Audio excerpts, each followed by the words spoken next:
Hello, you Ankles out there. How you doing? It's Ross here from Porky's Corner, biggest gob in sport. Today I'm joined by Terry. How you doing, Terry?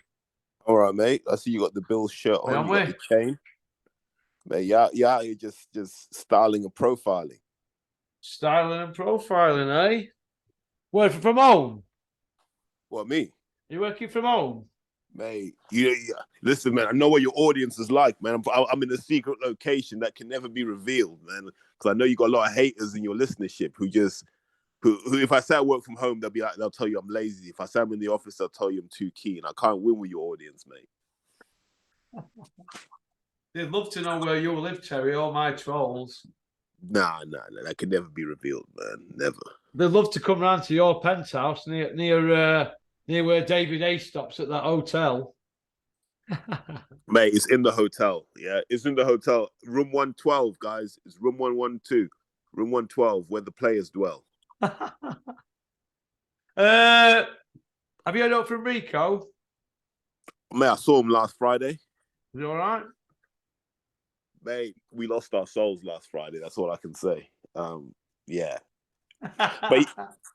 but he gave me the thing you sent me, mate. So thank you for that. What? Hmm? Oh yeah, no problem.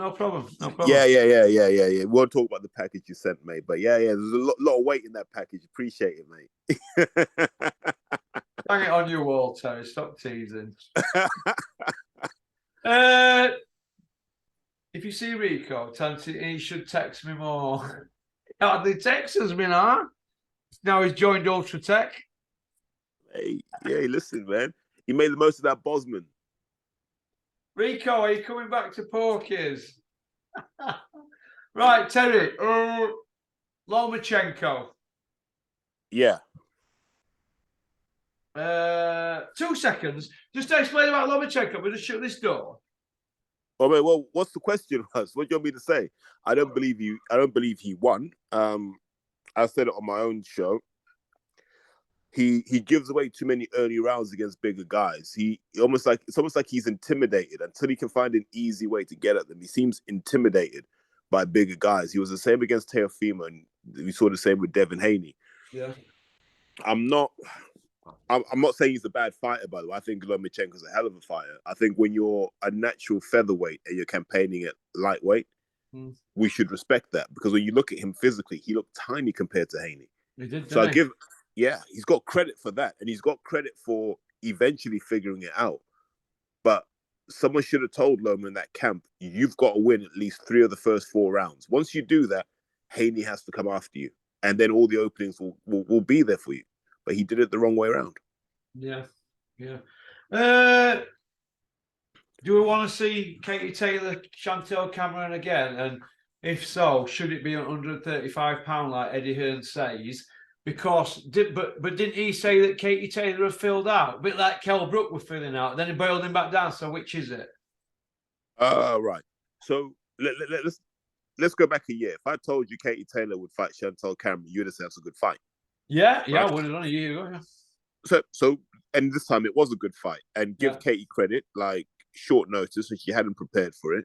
So I'm going to give her that credit. She looked old in there. That's the only thing I'd say. If it was an off night, cool. Don't mind seeing the rematch. But if it's a sign of decline, Russ, then I'm a bit like, ooh, it's only going to get worse. Don't warrant a rematch, does it really, in theory? No, but I'm going to give the women's side of things a bit of a squeeze here, because there aren't many options. These guys are going to have to fight each other 2 or 3 times to have a career. Yeah. But I remind, look, Chantel Cameron was on the outside looking in for a long time, and you think we've all been banging the drum for her to get her chance, right? So let's now go, okay, she's made it. Cool. Now let's see her fight some people who are interesting. So do the rematch and then fight Michaela Mayer, maybe fight Baumgardner. I mean, just get it all done. Yeah. Do you feel that if Katie had won the belts off Chantel, would she have got a rematch? Because they were her belts, weren't they? I think if it had been close, there'd have been a rematch. But I don't think it would have happened automatically. I think the fans would have had to call for it. I think that's the difference. Yeah. Oh, good. Oh, all right. Okay. Middleweight and heavyweight, Terry. It's a stalemate, isn't it?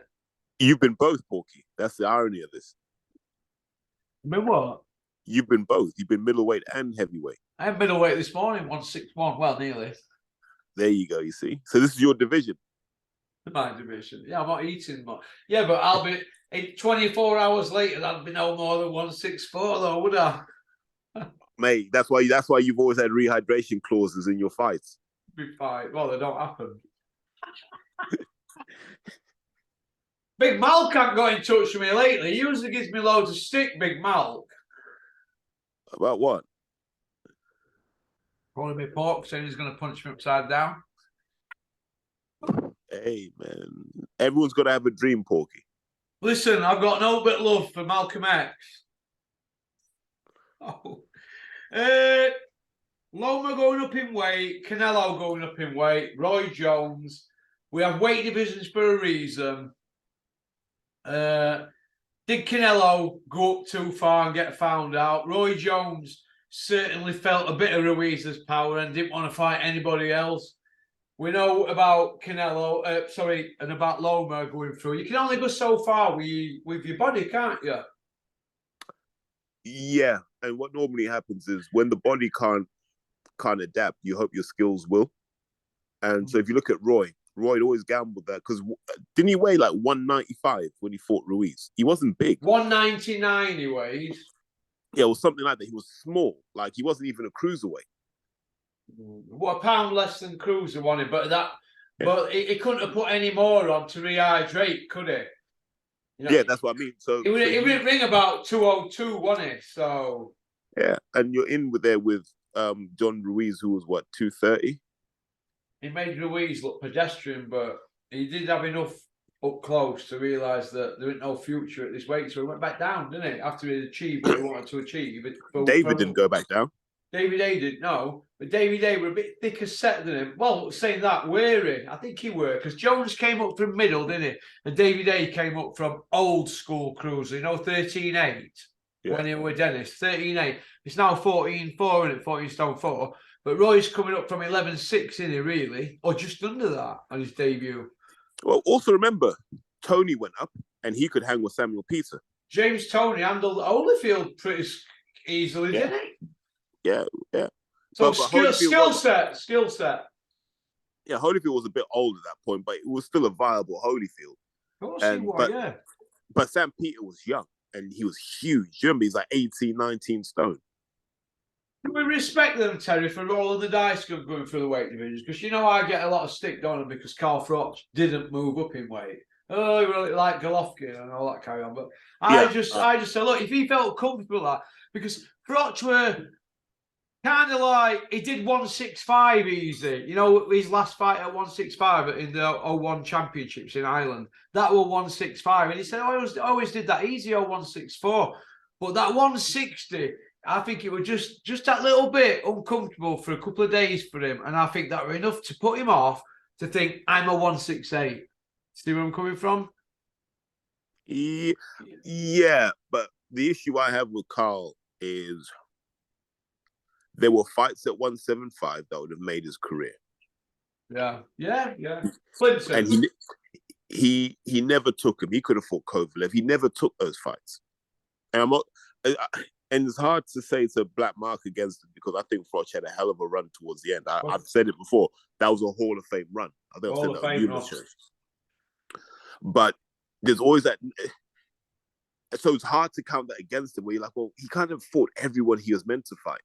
But you'd like to have seen him just maybe step up a bit and go, let me try some of these guys. But to be honest, that's nitpicking. I'd be nitpicking. I'd rather someone like Groves had gone up, to be honest. Well, Gray, listen, do you know George Groves? This is a true story, this. Ask Joe Gallagher, anybody, this. Froch Groves won at the weigh-in. I'm sat next to Cobra. He's just took off scales. I said, you all right? He went, yeah. He says, Groves, the boys had to take £10 off it last day. That's what he said to me. He says, I'll be all right. Groves, the boys had to take £10 off. And I just logged it in my head. And when Groves started like he did, as you know, I was like... You know, and he dropped him. I went, yeah. And you could hear like, oh, that 20,000 people go, because you've never seen a you, lot of that. you know, you're on TV, mate, and you could just see the tears in your eyes, mate. You can see me. Terry, I tipped the arena up. Sit down, Porky, you're tipping Manchester Arena up. Well, let me tell you this. After that, I just said, obviously, to the kid's mum, be all right, he'll be all right, but listen, mate, he'll edge his seat stuff for 6th round. And I think I was the only one cheering for him. Everybody was just numb. Ask anybody who was there, but he should have been stopped. Yeah, but after the 7th, fight should have been stopped. After the 7th round, I knew he were all right. And obviously, he came out and he said, "Look, he won't even tickling me after the 7th." Inexperience cost George Groves because he had the better skill set. He had as much. Froch is a liar. Wait. Carl Froch is a damn liar. What was the round? What was the round where they just went at it? Was it round 6 or 7? No, round 6. After round 7, he had him. He didn't take. Groves clipped him. He didn't feel anything. He went after him. He didn't know where he was. You can't listen. That guy barely remembers the fight. I'm not even believing a word. Well, Terry, listen. Terry, listen. No. He said it himself. He said he doesn't remember the fight. We might not. Terry, listen. Stop nitpicking and being a knob. Right? You're being a knob, Terry, right? Aren't you? Right. Listen to him. Howard Foster saved that man's life, and you know it. No. Here's the point I'm trying to make, Russ. There's no points to make. There is. Carl was the guy who was like, I don't remember the fight. That's what I'm saying to you. So when he tells these stories now, I'm like, well, no, you can't now tell the story after he said you don't remember it. I'm not saying anything else. You're taking snippets out of interviews, kid. You're taking. No, go and look at the end of round 7. He's laughing his bollocks off at Groves. He couldn't knock an N over in round 7. Nah, come on, he Russ. threw everything at I'm not even going to talk to you about it. Nah.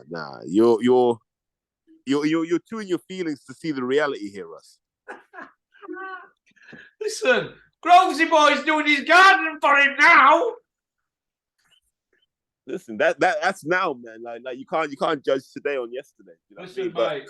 Well, listen, if you want to talk like that, fair enough. But Howard Foster personally came up to me and he said, George Groves were kept in hospital in Manchester because he had a concussion. So what would have happened? Round 9, 10, 11, 12 with the Cobra finishing like a steam train.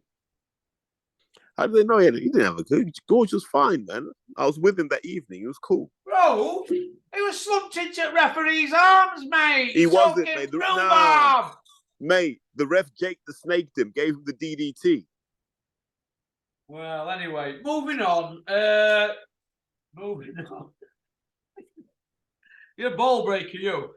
Spence Crawford. The 4th time it's been announced. Is it just lip service or is it happening? Mate, you know what? I think it's happening because people are now realizing this is the time to cash out. Like, the money ain't going to be the same in 2 years as it is now. Yeah. But if you look at it, Russ, we're looking at, this could be a golden year for boxing, right? Because look at what we've had so far. We've had Tank versus Garcia. We've had Loma Haney. We've had Taylor Cameron. And I'm going to put that in the conversation because it's a fight we wanted to see. We're going to go into Josh Taylor versus Lopez, which is a damn good fight. Both guys have been kind of undisputed. And then we'd go into Fulton versus, as you'd call him, Porky, I Know You. And then we've got Spence Crawford. Then Joshua fights in August. I bet Fury fights after him. And then we go into Saudi season. It looks like it might be a good year. Yeah. Good. Well, let's hope it is because they need to get a move on. But it's looking like there's no Saudi money now. We all called it correctly, innit? So is that good? Is it bad? Or what's going on there? The Saudis know their power, right? So they're like, well, we don't need to do this. We talked about it on this show, Porky, where we said you don't need all 4 of those guys in Saudi. It doesn't make any sense. Yeah, so you pick the 2 most likely to dominate the headlines. I think it's Joshua and Wilder. And then you go, right. You think Joshua Wilder's a bigger fighter than Fury also? Comfortably. No. Comfortably. What, no belt on line? Who cares? Do you care? No, not really. But I don't think Dylan White against Joshua is a big fight as they're making out. Nope, I don't think that is. But Wilder, think about this, Paul, right? When you put the highlights package on and go, right, these two men are going to fight each other, and they dig up all those soup cans that Joshua got to fight in his career, and then they got Wilder's knockouts on the other side. If you've never watched boxing before, you're watching that. Yeah. Whereas you got Fury, who will just irritate the casual fan, and Usyk, who doesn't tickle anyone, as you'd say, Porky. Yeah. Do you know Dylan White, right, and Joshua? They're trying to sell that now as, I don't know, but listen, if you go on what matchmakers say, and how Eddie and all them talk, they were saying Derek Chisora and Dylan White's a gatekeeper fight. We both agree on that, don't we, if they fight, yeah? So what's Joshua against Dylan? That's all it's saying, because you won't put Dylan or Joshua in top 5 or 6, would you? Not at the moment. So is that a gatekeeper fight, a crossroads fight for Dylan and Joshua? Yes or no? It's a good gatekeeper fight, though, isn't it? That's just a good fight. That's a fight where you're like, if you put a good undercard on this, I'll pay 20 quid to watch this. Yeah, but if it's a poor undercard, it's not a pay-per-view, is it, that? No, but I think, you know... In the current climate. Yeah. And it's a shame, really, because Dylan White, really, he's sort of like been loyal to Eddie, although he's been looking at other deals. He's sort of been loyal, but he looks like he's kind of like the spare part now, doesn't he, Dylan? He's like the ugly sister, isn't it, that didn't go to ball. Dylan, I didn't mean that right bad, mate. I didn't mean that badly, like you're an ugly guy or not. It's just that I feel like he's the... Do you remember years ago when it used to be Roy Jones and James Toney and Hopkins? And Hopkins were always ugly sister, wasn't he, out the three, wasn't he, really? And Tarver as well. And Tarver, yeah, they never really went to ball, did they? And they ended up beating Jones, didn't they? Yeah.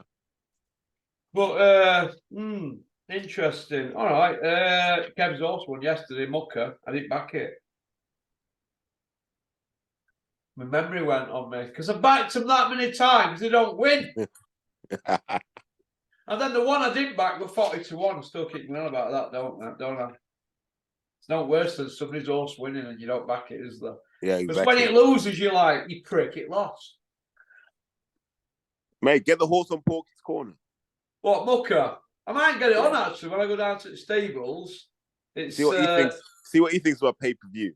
I'm not in a circle, am I? In Kevin's in a horse racing circle. He's not going to let me around that lot, is he?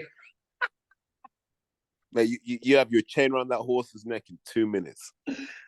I've seen them all at his birthday party. They were all like, hello. And that was it. Doing none of that. Are you coming back to our Porky for a snort?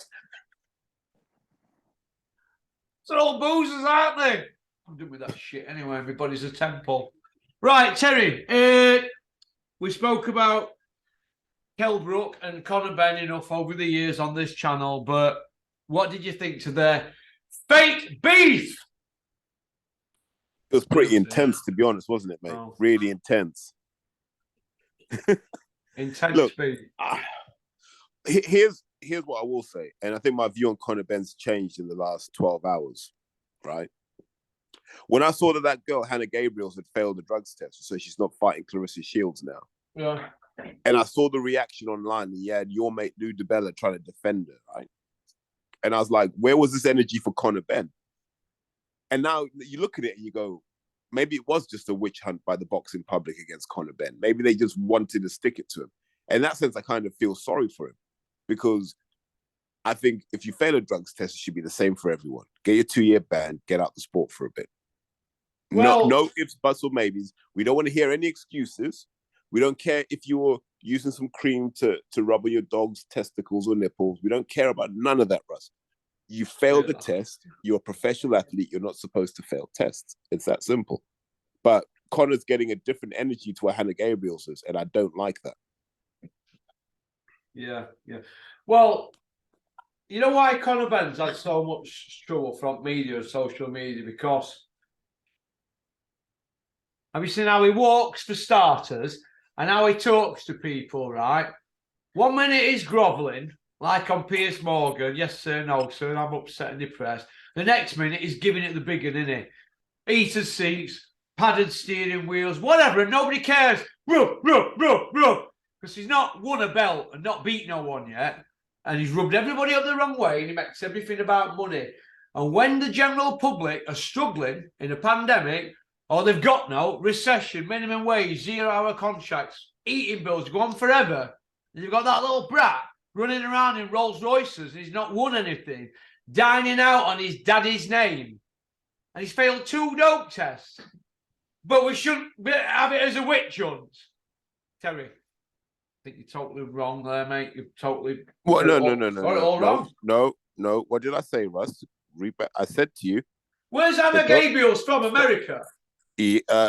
America or Puerto Rico? Who gives a fuck about American women fighters? We're talking about no. Pay-per-view star. She's not pay-per-view. Anna Gabriel's is shit. No. Hold on. Your pal Lou DiBella jumped straight in there and said, we need to treat this differently, right? And so I said to him, hold on, you weren't like this about Conor Benn. And we don't even know what the excuse Conor Benn will offer. We don't know what it is. So I look at that and I go, where's the rest of the boxing public sticking it to Hannah Gabriel's the way they did to Conor Benn for failing a test?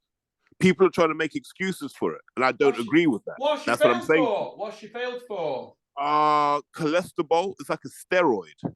A steroid? What she wants banning then? Simple as. Conor Gabriel's, get your stuff. For every money you've had out boxing, consider it severance pay. Take the train, get out Dodge. Go now while you can. That's the energy we need. And a lot of people don't have that. Well, I've got the same energy, just that I don't really give a shit about her because I don't follow her. Do you know what I mean? Conor Benn, we're following, we're invested in him, Terry. And fans are going to say, I invested in Conor Benn. And 20,000 people bought tickets, paid hotels, coaches, trains, flights, the whole lot. They're selling the fight in fight week, when he's failed 2 dope tests. So, yeah, he didn't need hammering. He didn't need hammering. They were all in on it. I had friends and family that were going down there. They had got 280s to scratch the knackers together with. Complaining and all that. They even had to go down at the weekend just to that tight.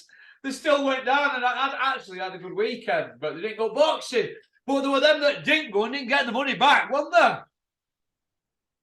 Are you mad at Conor or are you mad at the system? Because it looks like... I'm mad at the system more than anything, Terry. Yeah. Not him, because he's been badly advised. He'll have been told what, look, he just wants... Conor, look into my eyeballs. You just want to unburden yourself. Just come out and say, look, I cheated because I can't punch for toffee. I can't fight and I want to make a few quid. Just like Joshua. They want to wrap you in cotton wool and get you through it all, get millions. Manufactured gimmick, and Joshua's manufactured, but he can fight, you can't. That's it, isn't it, really? Who is Conor Benn's best win and Joshua's? Terry, just tell me who the best wins are. Vladimir, an old man. Who's Conor Benn's best win? Nobody! No, wait. Probably the British Boxing Board of Control. What, why has he beat them, Conor? Yeah, giving him a license because he can't fight. Listen, he didn't fight. Oh, that kid he didn't fight. Oh, they're all going on about Josh Kelly. And he's gone on to win a British title, so he's a proper fighting man. Conor Benn didn't fight him, and he didn't fight that David Evanesian, did he? All that chit-chat, and he's fighting people dug up. Why don't he call Spencer and Crawford out? They can't get a fight. Same weight division. Why not? Call them out. You know? So I look at it. Wood Lara. This weekend, what you having? That's on tomorrow, isn't it? Mario, you got? I think Lara smokes him again. Yeah. Yeah, because look, as soon as Lara touched him properly, Wood didn't want to know.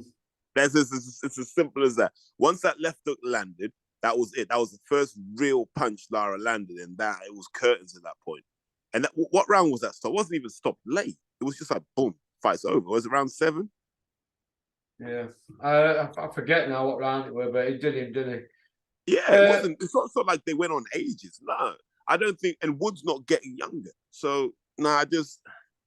I like Lee Wood, so I don't want people having to go at me here and go, "Oh, you hate Lee Wood, you hate Lee Wood." I don't. I like him, but I just think that Lara kid, like we should all be rooting for him because he's like the new Canelo. You know, the Mexicans just eat up those British paydays. Yeah. I think that Lee will get stopped, but I want him to win. I think he's at his depth. But if he wins, I hope he holds his belt to pull off, tells Eddie to jog on, and goes and gets a proper haircut.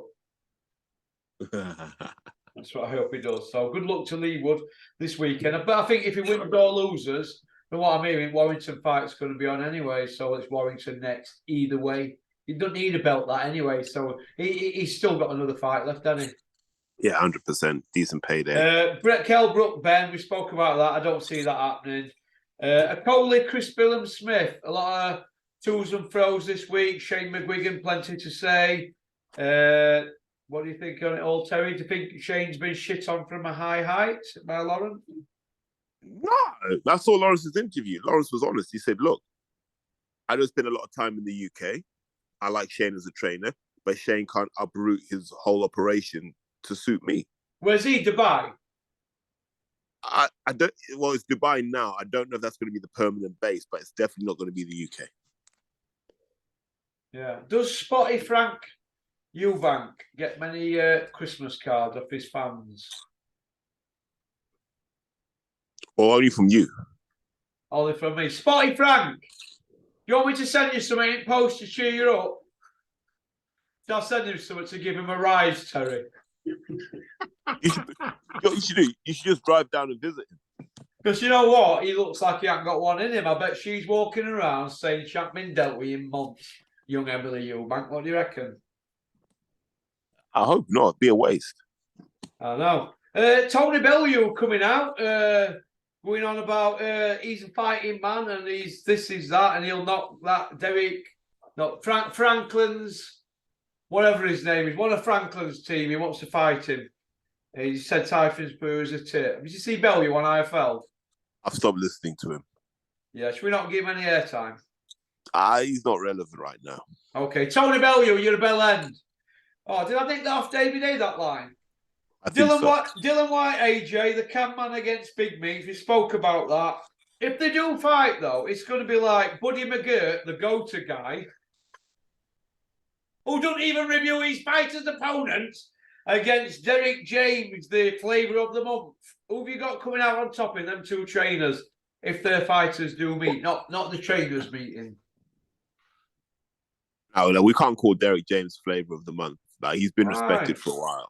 He's been respected for a while, mate. Like, he's built a solid stable over the last probably 8 years. You got to tip your hat off to him. And the thing is, he doesn't shoot his mouth off. That's what I like about him. He just does it. Him and Ronnie Shields, right, have basically got Texas locked down, and they don't make a lot of noise. And I like that. Views on Buddy McGirt. Nice enough guy.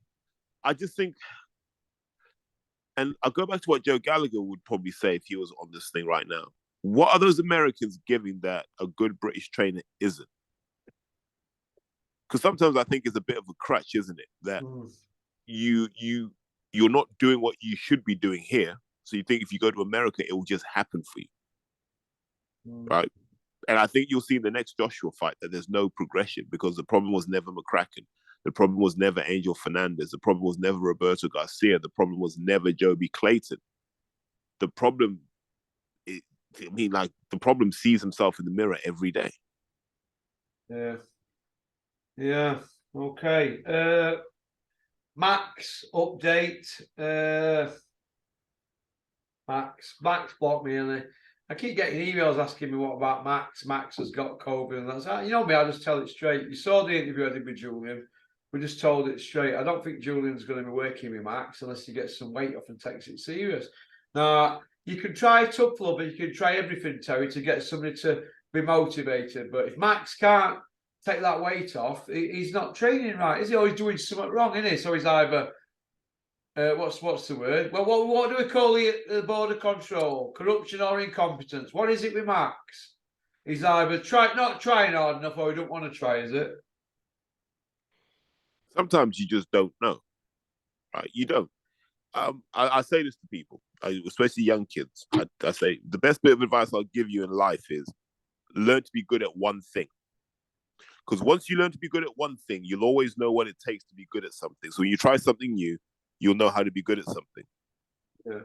And I see Max, and I'm like, maybe Max has just never been good at one thing where he knows that, you know what, I'll go just get my act together. 80% of this is on my shoulders.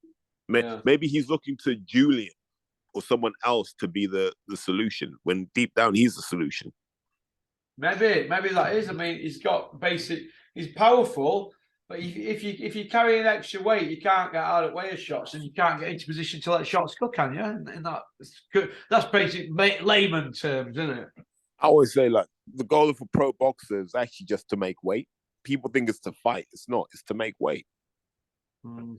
Because that lets us know if you've been living the life properly. Yeah. All right. Last 3 questions. Boxer, I've ballsed it up basically with Sky.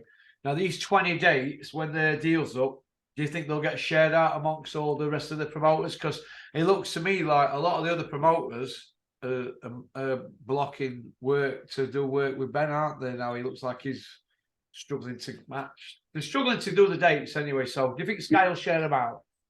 To who, though? Who are you going to share them out with? I don't know. I mean, there's enough promoters in the country. Carl Greaves, Steffi Bull, Dennis, Mick Hennessy, Steve. Nope. There's 5 there. Kieran Farrell, 6. Dean White, 7. Steve, what's good with 8? Wait. So let's go through Phil Jeffries, go on.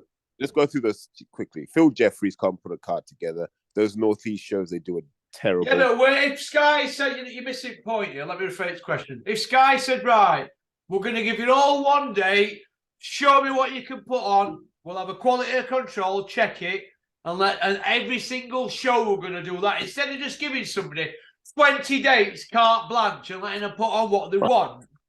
All right, but still, like, what am I going to get from all of them? The only one where it's viable for me is Carl Greaves, but Carl's just got a solid stable at the moment. Carl could do something. I don't know if Dennis could do something for TV. And I say that, and I love Dennis to bits, but I don't know if Dennis could do something for TV. Because remember, what you're getting on Sky, listen, you're getting more money, aren't you, if you're on Sky, so you can pull fighters in from all over, can't you? From where? Wait, but where are you pulling fighters in from? They'll find them if they pay enough money. They will come, I can assure you. It's all about money. All right, so here's the point I'm trying to make, Russ. If someone rings me up today and says, listen, I've got a show on Sky, do you fancy doing it? I've got to balance that off against, you've only got one show with Sky. I might have to do business with all these other guys and other channels. It's not worth it for me. Well, now, and so this is the problem everyone has, right? So that's why Sky, like, we need to work with Boxer, because people need to know that they can do 3 or 4 shows a year. Now, I've said it to you before. Sky needed someone. I'm not saying it was Dennis. I'm not saying it was Steve Wood. I'm saying they needed someone like that who could get deals done, with a record of getting deals done. And so I don't think they need to change much apart from find someone in your operation who can get deals done. That's all. Because I don't think Ben's the guy that can get the deals done. Okay. I don't like to bring this up. Trinket belts. Who do we know who's never won a trinket belt or ended up in Hall of Fame? You're going to say Carl Froch. Our point I want to make is that he won a British outright. And is that the way to go to get to Hall of Fame? Learn your craft, forget trinket belts, and go British way? Because these trinket belt men, like Conor Benn and Chris Eubank and them, they don't seem to be getting anywhere, do they? So there's 2 things, right? I think you win your domestic belts for your credibility, but sometimes you need one of those trinket belts for the ranking. I understand that, but you can still get a ranking if you've got a British title outright, can't you? You'll be a promoter lobbies for you, doesn't it? Yeah, but with the smaller belts, I get it. Like, you become like a WBA darling. Look, people get preferential treatment in certain organizations because of the fact that they've always spent money there. Yeah, that's true. I just think that's the way to go. I just wondered what your thoughts were on it. I've said it before about Dan Aziz. I love the fact that Dan Aziz has collected every possible belt. Somebody said to me yesterday, Russ, what do you think about Simon Jordan using odd bits of your material and stuff like that after I put stuff out? And I ain't got a problem with that. Because I think Simon Jordan's like an educated Porky Russ, and his words are a bit better than mine, but I think he still speaks from heart, as like I do, but his vocabulary is a bit like yours and Rico's, isn't it, mate? Basically. Have I got a problem with it? No, but I think I look at sometimes I see how successful they are, and I think, well, it was me that picked the baton up, wasn't it? So do I feel a bit aggrieved about it? Too right, I do. But I'll just still plod on because I was original one, wasn't I? Went after them all. It's like they say in Edmonton, mate. The second mouse gets the cheese. What? You always take it piss where I'm from you. Yeah. No, but it's true that the second mouse gets the cheese. It's never the first person to do something that makes the money. It's always the second person. It is. Because the first person, it's like if you go over the top in battle, you're going to take the bullets. The guys that come after you are like, oh well, at least they're going to take the rewards. Exactly. Well, I'm enjoying his YouTube channel, Simon Jordan's. Actually, I've just watched the Johnny Nelson one today. I thought that was good. But Johnny's milking that Carlos de Leon nightmare, though, isn't he? I don't know why you'd want to talk about that, but but wait, look, I'm going to give Johnny credit because I remember the times he's being called Company Man Nelson, and now he's coming out. Why is he like this all of a sudden? He's so likable, but whereas before he were chatting so much shit. Maybe he realised I'm a shit chatter. Oh no. Or maybe someone was in his ear. Yeah, not me. Bean. Hey, I've heard Bean's coming back. Someday I'm coming back. So that's good, isn't it? When did I message him? I messaged him not long ago, actually. Just checking he's okay. Bean's coming back. Stronger, faster, quicker than a speeding bullet. Is he? No, stop, Russ. We've missed Adam Smith. I'm not trying to hear anything from anyone else. We've missed that. Bean. There we go. Okay. What are you about to say, Porky? Hand the laptop in. Yeah, you know what? I'm going to lay off Bean for a bit now because if Bean's had some up him lately, if he's had it hard in his life, that's good, isn't it? He can come out there and talk about adversity. Not Eddie Hills, the 6-0 Iceman from Billericay. 3 by way of. No, it's 4. But yeah, so I wish Bean well. I wish Johnny Nelson well. Johnny's coming across all right now. He's likeable. I'm really close to offering Johnny a pint if I see him at a Dennis show now. So, Johnny, do you want a pint? Yeah, he's a good guy. Johnny, you've always been a good guy. Johnny would take it as well, wouldn't you, Johnny? Oh, I don't know. I've got your mate outside here, Ben, Roadman Killer. Nice. I'm going to get him on channel again. Ben only has to go into a crowd of 6 men if they're mouthing, knock 2 out, and other 4 run off. He's a bear road man. There you go, facts. Right, Terry, we're done. Hey, we're out of time. By the way, mate, good interview with Tasha Jonas. Did you like that? Yeah, I enjoyed that one. Well, I get about Donna Terry. She's a lovely lass, actually. Down to earth, really down to earth. Taller than you expected to be, isn't she? She's tall, yeah. She's about my height, I think. 5'7", 5'8", yeah. Yeah, I was surprised. I was like, whoa, you got some height on you. Okay. Yeah. I forgot to get your phone number, Terry. Nah, don't worry about that. She already has it. Go on, I'm off. We're out of time. I love you, mate. I'll speak to you other week and have a good one and say hello to your mum for me. Take care, pal. You too. Bye. Right. That was Terry Chappendam, and I'm just going to get this out quick. And it's done. Yeah. Our meeting will end in 10 minutes. Hang on a minute. Is that meeting ending in 10 minutes? Hang on a minute. It's still recording.